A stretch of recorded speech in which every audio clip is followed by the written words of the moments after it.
तो क्या केजरीवाल जी के आने से अब एक विपक्षी कार्यकर्ता एकता भी को है। मजबूती मिलेगी? हालांकि ये केंद्र सरकार के ऑर्डिनेंस के खिलाफ आ रहे हैं वो, पर फिर भी लग रहा है कि 2024 से पहले जो मुहिम है आप लोगों के खिलाफ, ये क्या मजबूती हो रही है, ये आकार ले रहा है? आप देखो, ये भय में और भ्रष्टाचार के खिलाफ जो प्रहार हो रहा है, आपको पता होगा देश के आदरणीय प्रधानमंत्री नरेंद्र मोदी जी ने 15 अगस्त को लाल किले के प्राचीर से क्या कहा था कि यह वर्ष भ्रष्टाचार पे प्रहार का वर्ष होगा।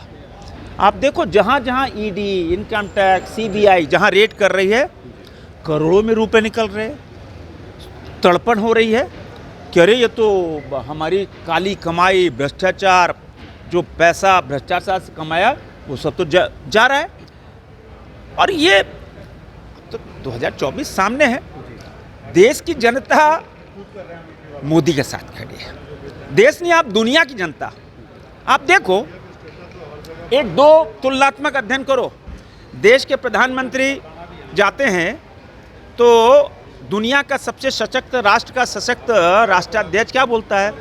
मोदी जी आपका ऑटोग्राफ चाहिए, आप अमेरिका आने वाले हो, 20,000 सीट्स फुल हो गई हैं, मेरे पास पैरवी आ रही है। ऑस्ट्रेलिया के राष्ट्राध्यक्ष बोलते हैं you are the boss of the world. और एक राष्ट्र के राष्ट्राध्यक्ष हमारे प्रधानमंत्री के पैर छूते हैं। क्या हमारा सीना चौड़ा नहीं होना चाहिए? आज़ादी के 76 साल में 75 साल बीत गए, आज तक कोई दृश्य देखा?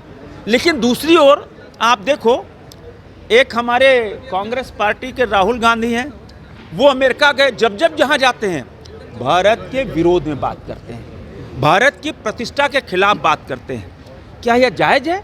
एक तरफ दुनिया प्रधानमंत्री नरेंद्र मोदी को मान रही है, एक तरफ दुनिया भारत के विकास को मान रही है।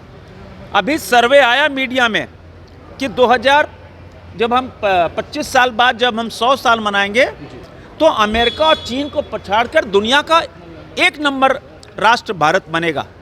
और दूसरी ओर राहुल गांधी क्या कर रहे हैं?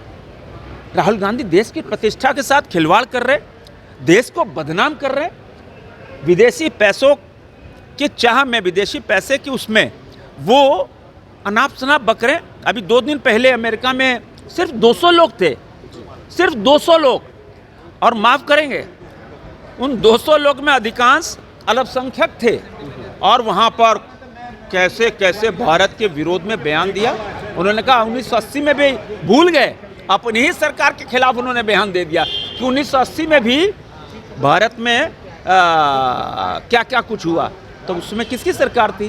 कांग्रेस पार्टी की सरकार थी। ये क्या इस यात्रा से थर्ड फ्रंट के जो आकार लेने की बात है, ये आपके खिलाफ जो मुहिम है वो मजबूत होगी? ये आपके लिए कोई नहीं, देश की जनता मोदी के साथ खड़ी है। मोदी मतलब डेवलपमेंट, मोदी मतलब विकास। हाँ, तो चुनाव है, ये लोग सीजनल हैं, और ये सीजनल है, लोग करें जो। लेकिन आप देखो, यह मेरे को समझ नहीं आता, कांग्रेस पार्टी केजरीवाल के विरोध में प्रदर्शन करती है, केजरीवाल के खिलाफ खड़ी होती है। अब जब दोनों पे अस्तित्व का संकट आया, तब दोनों का गठजोड़ हो रहा है। गठजोड़ करने से नहीं है। किसने इन 75 सालों के अंदर 140 करोड़ देशवासियों को 50 करोड़ गरीबों का जन खाता खुलवाया? नरेंद्र मोदी ने। 4 करोड़ प्रधानमंत्री आवास किसने दिया? नरेंद्र मोदी ने। 12 जून को 12 करोड़ उज्ज्वला योजना गैस चूल्हा सिलेंडर किसको दिया? किसने दिया? नरेंद्र मोदी ने दिया। 25 करोड़ शौचालय किसने दिया? नरेंद्र मोदी ने दिया। 3 साल से गरीब कल्याण योजना के तहत 80 करोड़ लोगों को 80 करोड़ लोग को मुफ्त अनाज कौन दे रहा है? नरेंद्र मोदी दे रहे हैं। 12 जून को तमाम विपक्षी खेमे के लोग पटना में जुट रहे हैं। उससे पहले केजरीवाल की हेमंत सोरेन से मुलाकात, ये आपके लिए माथे में शिकन लाने वाली बात है कि नहीं? मैं तो गिना रहा हूँ, हमारे माथे पे शिकन नहीं है, शिकन तो उनके माथे पे है, शिकन तो उनके माथे पे है। भ्रष्टाचार व प्रहार से वो तिलमिला रहे हैं, भ्रष्टाचार के प्रहार पर वो चिंतित हो रहे हैं, और तभी एकजुट होने का दिखावा कर रहे हैं। वो दिखावा कर रहे हैं, लेकिन शर्मनाक है कि लोकतंत्र, दुनिया का सबसे बड़ा लोकतंत्र के मंदिर पे उन्होंने राजनीति कर दी। वो भारतीय संसद के उद्घाटन के अवसर पर भारतीय लोकतंत्र पे एक मजाक किया है, तमाचा मारा है।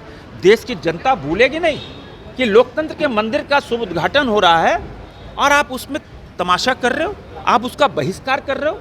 इसका मतलब आपको लोकतंत्र में विश्वास नहीं, आपको भारत के संविधान पे विश्वास नहीं। तो देश की जनता सब देख रही है, 2024 में बैलेट के माध्यम से जवाब देगी और ये सब चितिर बितिर हो जाएंगे, कहीं कुछ मिलेगा नहीं। ठीक।